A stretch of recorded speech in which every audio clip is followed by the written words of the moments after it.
kami dari kelompok 5.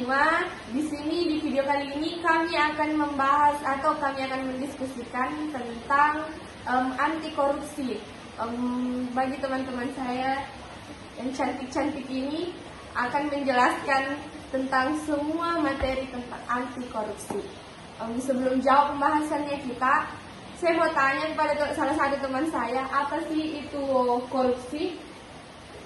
Kalau menurut saya itu perbuatan yang dilakukan dengan sebuah maksud untuk mendapatkan keuntungan untuk dia saja, yang dimana keuntungannya itu yang tidak resmi atau tidak benar, dan sebuah kepercayaan atau sikap yang melanggar hukum dan penuh dengan kesalahan yang memakai sejumlah keuntungan untuk dirinya sendiri.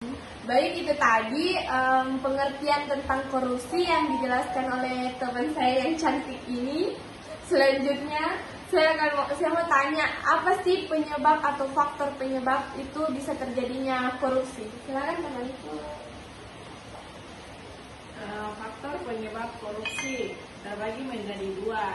Yang pertama yaitu internal dan eksternal.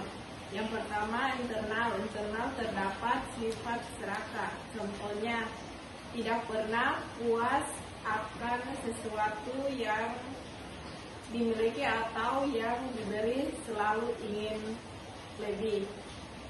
Yang kedua, bagian eksternal.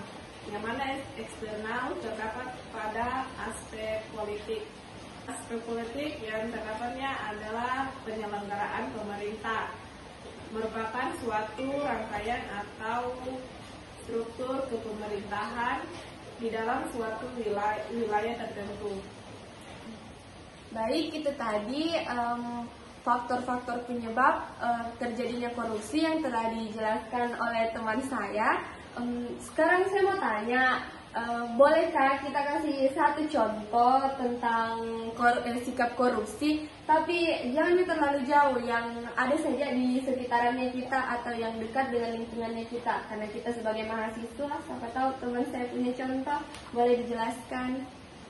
Baik, saya akan memberikan contoh karena kita dalam lingkungan mahasiswa, jadi saya memberikan contoh yang ada dalam lingkungan itu.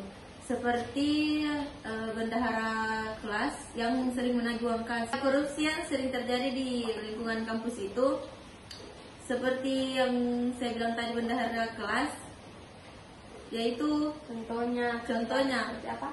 sering menagih uang kelas, tetapi pada saat ada keperluan yang ingin dibeli, kemudian ada kembalian dari keperluan itu, misal ada 5.000, 10.000 dalam keperluan itu, bendahara tersebut tidak menulis di buku kas atau tidak memberitahu anggotanya Atau ketuanya mungkin? atau ketuanya, Maksudnya kayak kembaliannya, Ya. kembaliannya tidak menulis kelebihannya dalam uang kas itu.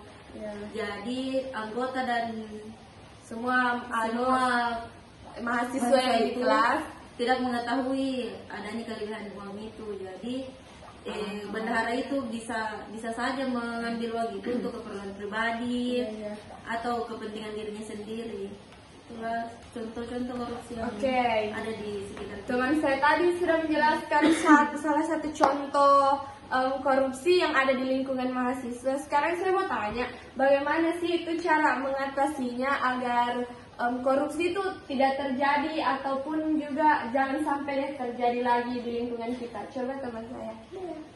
Baik, dari contoh yang diberikan teman saya tadi, kita dapat melihat cara mengatasinya, yaitu dengan menanamkan sikap rasa tanggung jawab dan kejujuran,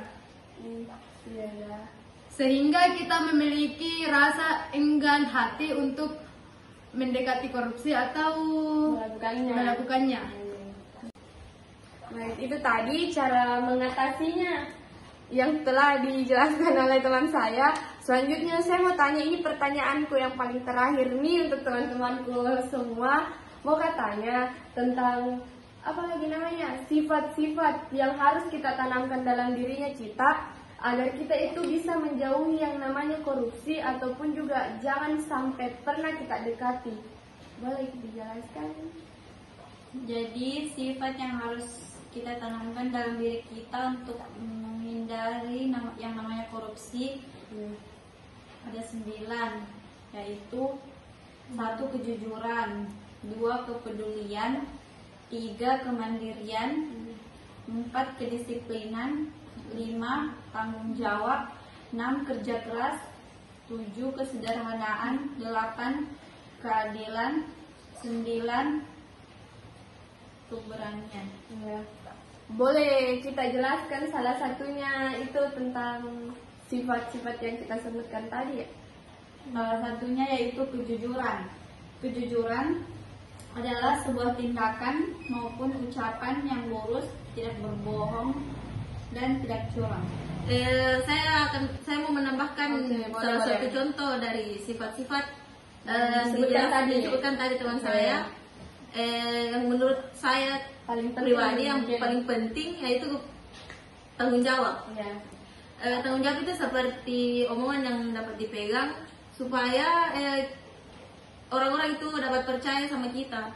Seperti tadi contohnya itu yang saya sebutkan, dalam uang kas kita harus memiliki sikap tanggung jawab itu supaya dapat dipercaya untuk memegangnya lagi, untuk memegangnya lagi ke depannya. Kalau misalnya kita tidak memiliki rasa tanggung jawab itu, pasti teman-teman semua tidak akan